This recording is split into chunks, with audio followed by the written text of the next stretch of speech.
Hey, my name is Jordan Grant, and this is my Section 8 housing presentation.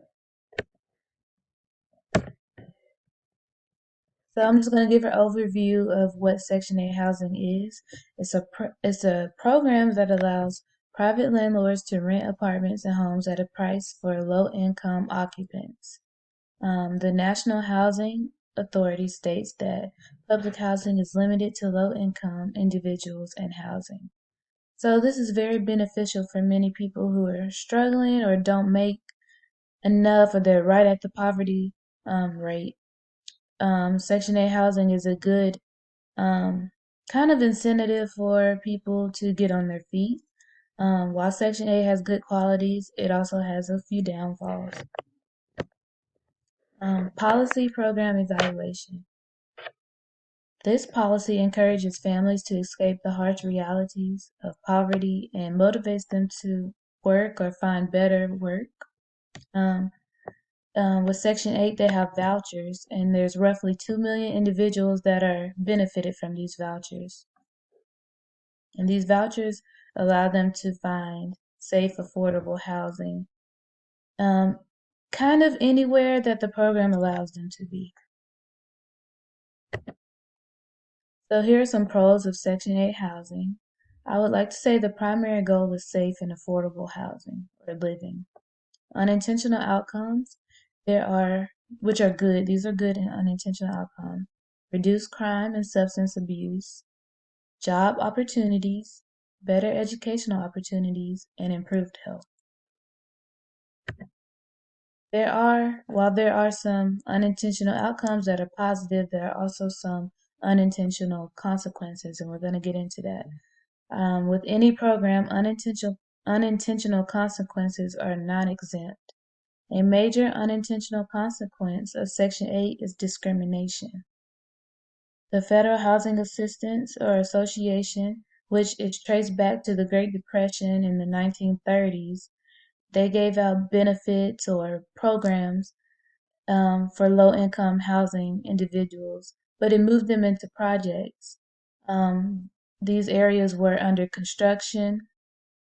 The low-income area was under construction, so they moved these individuals to what is now called projects, and which ultimately resulted in discrimination because some people were still on that Section 8 housing part of it. And most of the individuals that were moved into the projects were minority of racial groups and things like that. Here's a picture of a project.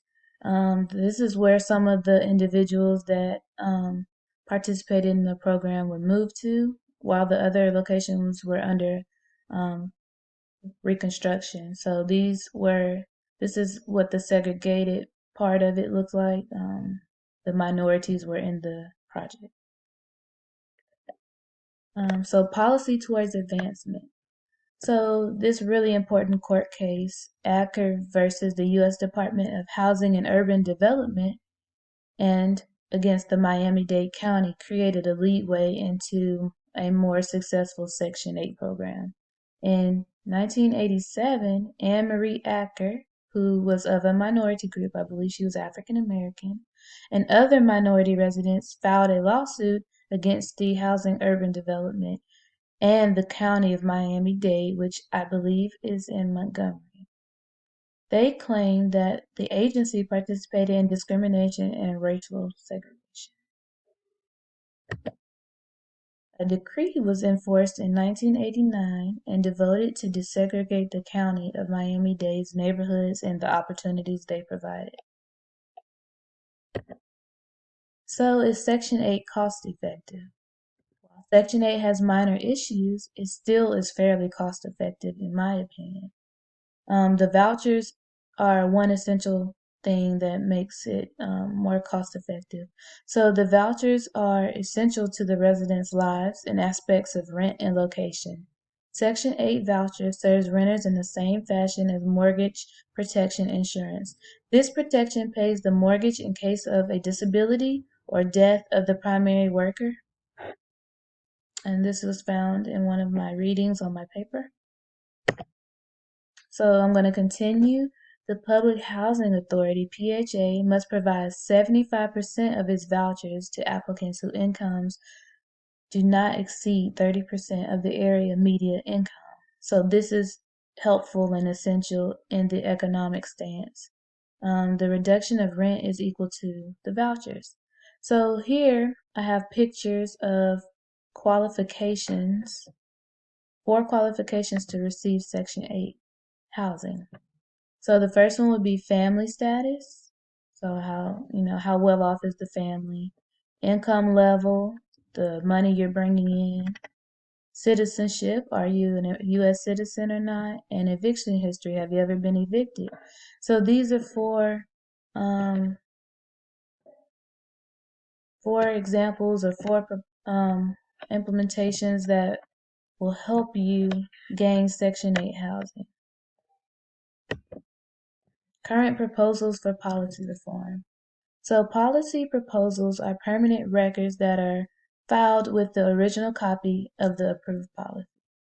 So some current proposals for policy reform under Section 8 include SEVRA, SEVRA, which was a response to the Housing and Urban Development's lack of management of the voucher renewal funding.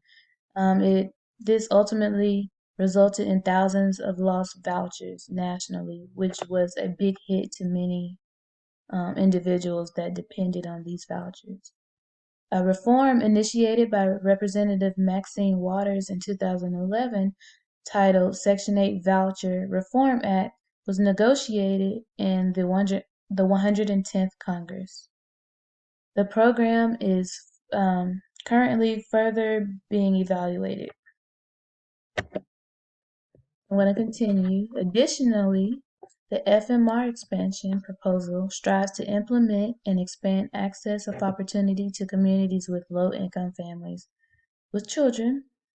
The OCA versus Carson proposal proposes to challenge the Housing Urban Development's decision to suspend a 2016 regulation into place to help low-income families with vouchers to move into less segregated neighborhoods, which is very essential and very important.